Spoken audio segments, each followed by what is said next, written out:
गीत का लाइन बा कौन गीत था मास्टर?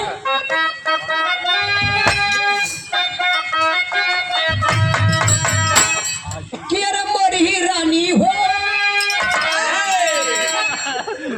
नारिया पैसे से कि अरे मोरी रानी हो चला वो गली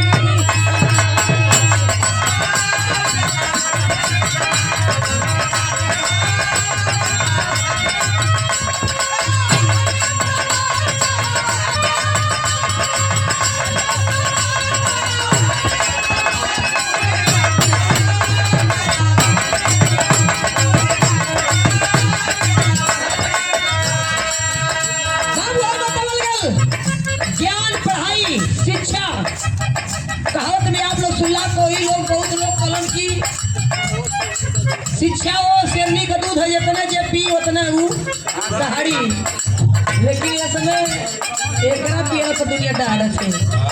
हाँ लेकिन हमारे डॉक्टर साहब भीमराव अम्बेडकर साहब ने कहे बाबा साहब ने कहे क्या कहे कहना है मास्टर लेकिन याद ही दुनिया याद करते भैया गाना सुनो तो हंसे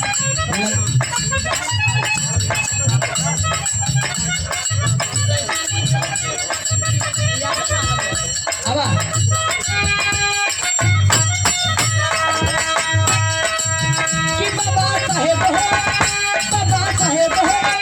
सब ले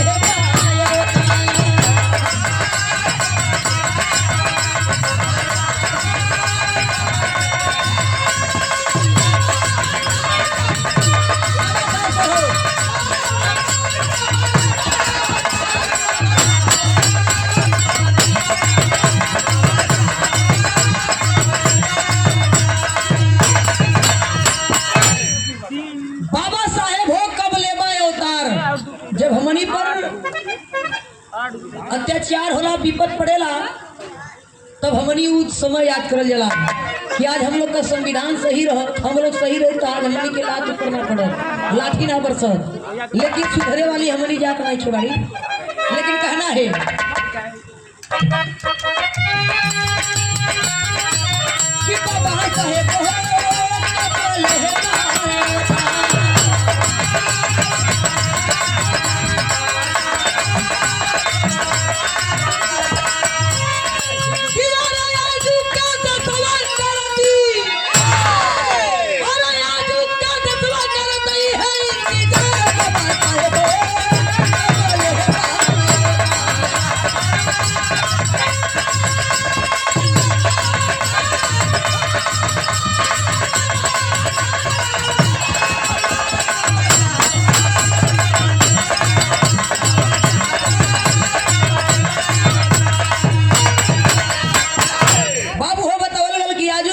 देशवा करत इंतजार हम आप इंतजार कर रहे हैं कि वो घड़ी कब आएगा वो पल कब आएगा कि जैसे हम लोग को सब अधिकार मिला वो अधिकार अब छीना जा रहा है लेकिन कहना है कैसे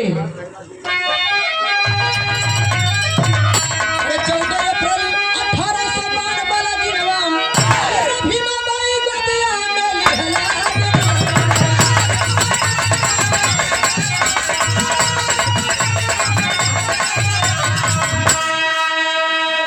कहीं 14 अप्रैल 1852 में लिख जाला कहीं 91 में लिख जाला ऐसे कभी लोग का लेखनी जैसे लिख जाला ऐसे हम लोग कलाकार गा देला लेकिन कहना है अरे 14 अप्रैल 1852 वाला दिनवा केरा भीमाबाई गोदिया में लिहला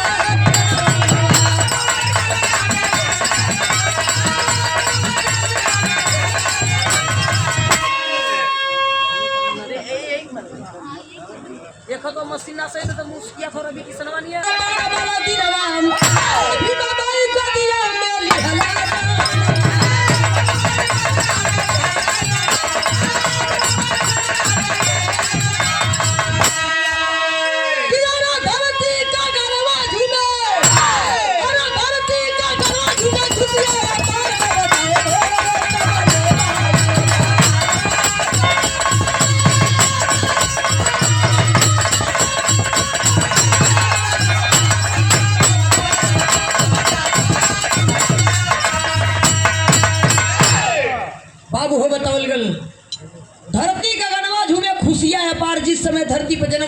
समय धरती गगन दुनिया के देवी देवता सभी खुश रहे, झूम रहे थे खुशी होकर के। लेकिन आज हम लोग इतना दुख में है कि कोई सीमा नहीं है। लेकिन कहना है दूसरी लाइन में, अरे जाति धर्म भेदभाव रहले महान हो। जिस समय भगवान जन्म लिए थे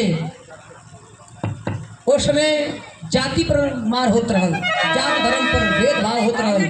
लेकिन कहना है अरे जाति धर्म भेदभाव रहले महान हो।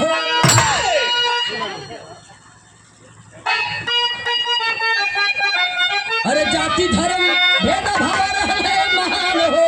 अरे गुलामी का दशला में मचले तू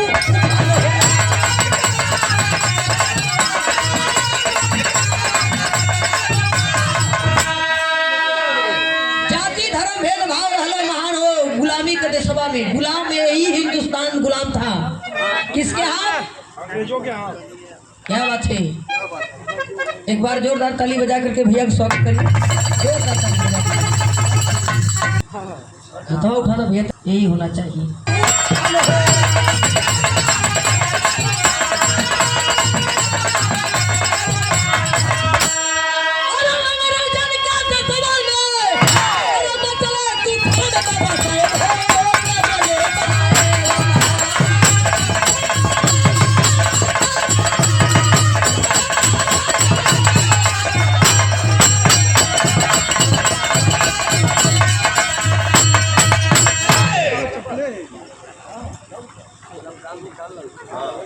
अंग्रेजवन का देशवा में मचला तूफान, बाबा साहेब हो कबलेबा अवतार। अंग्रेज ललकारने लगे कि अपना देश कैसे चलाओगे, लिख करके दो संविधान कि हम देश अपना चलाएंगे। बड़े बड़े महान लोग बैठे थे, बड़े बड़े जाने का ज्ञान बुद्धि फेल भल। केकर फेल भल मास्टर?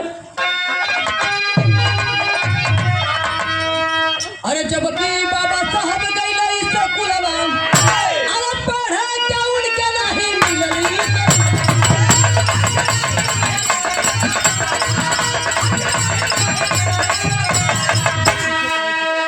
गरीबी के हालात में पैदा हुए थे।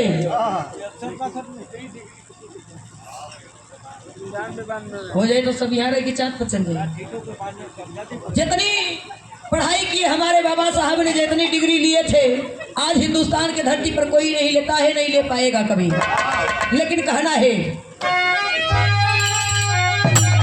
अरे जबकि बाबा साहब गई से कुलवा, अरे पढ़े क्या उनके नहीं मिलली।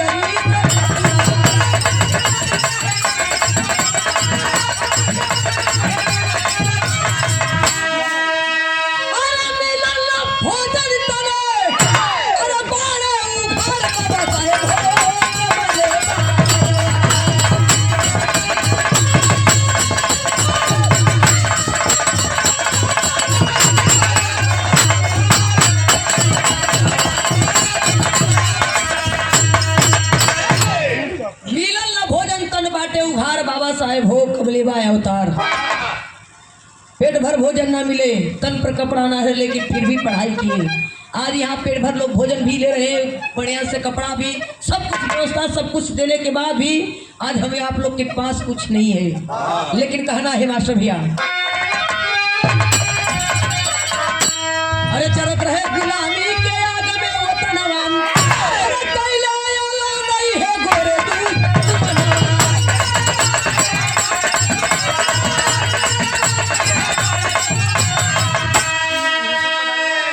हिंदुस्तान की धरती गुलाम थी। यही हिंदुस्तान के लोग गुलाम बनकर अंग्रेजों के आगे झुकते थे। लेकिन उस समय बाबा साहब आए, लेकर के एक कलम से बस संविधान लिखे, उस समय हिंदुस्तान का क्रम बदल गया। लेकिन कहना है मास्टर, अरे जरत रहे गुलामी के आगे में वतनवान, अरे कैला आला नहीं है गोरे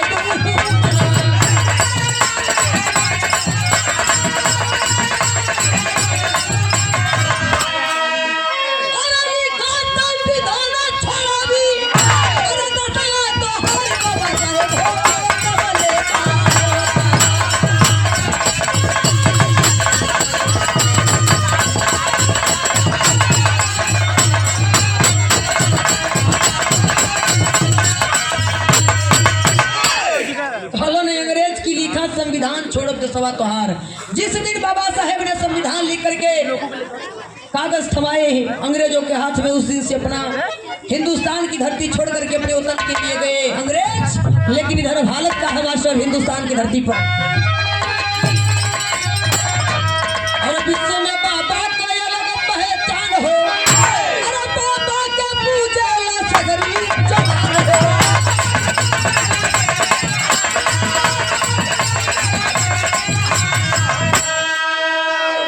हिंदुस्तान नहीं, हर देशों में बाबा जी का पूजा होता है।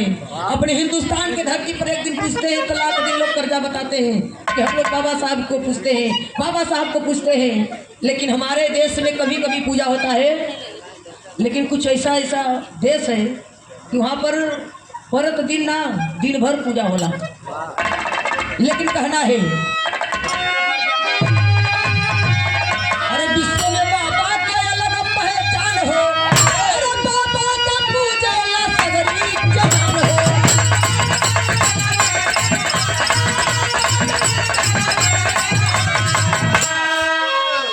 अरे दसवा के भारत रत्नी, अरे तो ही सरकार बाबा साहेब हो।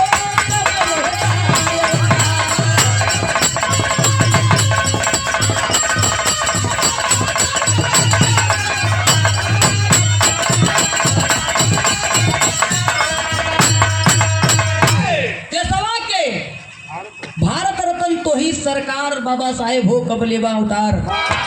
इतने ना देवी देवता भी आशीर्वाद दिलन, तब आज भगवान बन के दुनिया पूजत थे उनके। लेकिन कहना है आखिरी लाइन खानदान की परिचय का। अरे गुरु गणेश राम लाल के प्रीतिया, चंद्रिकाई राम देव के अमर भइली प्रीतिया।